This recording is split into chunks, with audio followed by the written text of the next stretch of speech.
For generations, the red and white Canada Post truck has been a reassuring part of Canadian life, a familiar sight rolling down city streets and rural roads alike, delivering more than just letters and parcels. It's a service that has connected communities from the bustling heart of Toronto to the most remote northern outposts, bridging vast distances and harsh climates. Canada Post is more than mail. It's a symbol of national unity, public service, and the promise that every Canadian, no matter where they live, matters. But today, this cherished institution faces a crisis that threatens its very existence, raising urgent questions about its future. With financial losses now soaring into the billions, Canadians must ask themselves, how did a once reliable, trusted institution reach such a precarious point? The answer lies in a perfect storm: plummeting mail volumes as people turn to digital communication, fierce competition from private couriers, and a mandate built for a different era. Canada Post's roots stretch back over a century, but its challenges today are unlike anything it has faced before.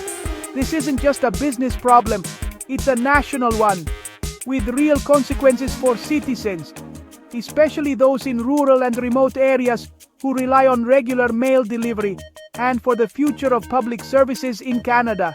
In this video, we'll explore the roots of Canada Post's crisis, tracing how changing technology, shifting consumer habits, and policy decisions have shaped its current predicament. We'll examine the impact of private competitors who have seized a growing share of the parcel market and forced Canada Post to adapt or risk falling behind. And we'll look at the tough choices ahead, decisions that will shape not just the future of Canada Post, but the very nature of public service in this country. The stakes are high. Do we want a postal service that acts like a business, focused on profit, or one that fulfills a public promise, even if it comes at a cost to taxpayers and the government? Join us as we dive into the crossroads facing this iconic Canadian institution and consider what the future holds for Canada Post and the country it serves. Canada Post stands as a logistical giant, quietly connecting the vast expanse of the country by delivering millions of items every single day. From bustling city centers to the most remote northern communities, its reach is unmatched in Canadian logistics. The network stretches to over 17 million addresses, ensuring that nearly every Canadian, no matter where they live, receives essential mail and packages. This vast infrastructure, from high-tech urban sorting plants to humble rural post offices, was built to fulfill a universal service obligation, to deliver mail to every Canadian, regardless of distance or geography, all for a single affordable price. For decades, transaction mail, letters, bills, and personal notes formed the backbone of Canada Post's business, providing a steady and reliable source of revenue. But the digital revolution changed everything. The rise of email, online banking, and instant messaging has decimated traditional letter volumes, making paper mail less relevant in daily life. Each year, fewer Canadians send letters, leaving Canada Post with a costly infrastructure built for a bygone era, one that is now underused and increasingly expensive to maintain. To survive, Canada Post pivoted to parcel delivery, transforming itself into the country's top package shipper and embracing the e-commerce boom. Yet the parcel market is fiercely competitive, with global giants like Amazon and FedEx squeezing margins, pushing for faster delivery and demanding constant innovation to stay ahead. Canada Post must now juggle a shrinking mail business and a cutthroat parcel market, all while maintaining a costly nationwide network that was never designed for this new reality. The infrastructure built for letters isn't ideal for bulky packages, creating operational headaches, inefficiencies, and significant financial strain as the company tries to adapt. This mismatch between old systems and new demands is at the heart of Canada Post's ongoing struggle to remain relevant and sustainable. The challenge is clear: adapt to a rapidly changing world, or risk fading into history as a relic of Canada's past. Canada Post's $4 billion loss didn't happen overnight. It's the result of years of mounting pressure. As Canadians moved online, letter mail revenue vanished, but the cost to serve every address kept rising. E-commerce brought new business, But private players like Amazon cherry-pick the most profitable routes, leaving Canada Post with expensive rural deliveries. Labor disputes and pension obligations add to the burden, making the business model unsustainable. Parcel revenue can't offset the losses from mail and the high cost of universal service. Without major changes, these losses will only grow. As a crown corporation, Canada Post was once self-sustaining, even profitable. Now, with losses mounting, it may need taxpayer support just to keep operating. This raises tough questions. Should we subsidize daily delivery to every address, or scale back to save public money? The government sets Canada Post's mandate, so any big changes, like fewer delivery days or closing post offices, require political will. Reducing services sparks backlash from unions and rural communities, making reform a political minefield. Ultimately, the debate is about national priorities. Do we want a leaner, business-like postal service, or do we see it as essential social infrastructure worth funding? The answer will shape the future of public services in Canada.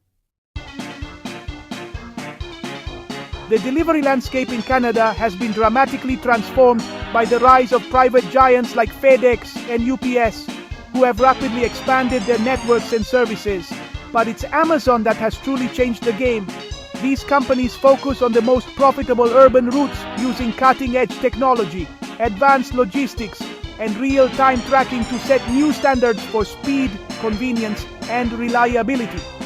Amazon, once a major customer of Canada Post, now delivers the majority of its own packages in cities, building its own delivery infrastructure from the ground up. This shift leaves Canada Post with the costly, hard-to-reach addresses that private couriers often avoid. Private companies can pick and choose their markets, focusing on areas that maximize profit and efficiency. Meanwhile, Canada Post is required to serve everyone, everywhere, putting it at a structural disadvantage. The technology gap is widening. Amazon's real-time delivery maps, precise delivery windows, and seamless customer notifications outpace Canada Post's older, less agile systems. In a world where convenience, speed, and information are everything, falling behind on technology means losing customers and relevance. Canada Post is forced to compete on an uneven playing field, struggling to keep up with the pace of innovation. It must bear the costs of public service and universal access, while its rivals are free to chase only profit. The result is relentless pressure on Canada Post's finances and reputation. The competition isn't just fierce, it's fundamentally unfair, and the stakes for the future of public mail delivery have never been higher. For Canadian businesses, reliable shipping is non-negotiable. Canada Post's reputation has suffered from strikes, backlogs, and inconsistent delivery, pushing many companies to switch to private couriers.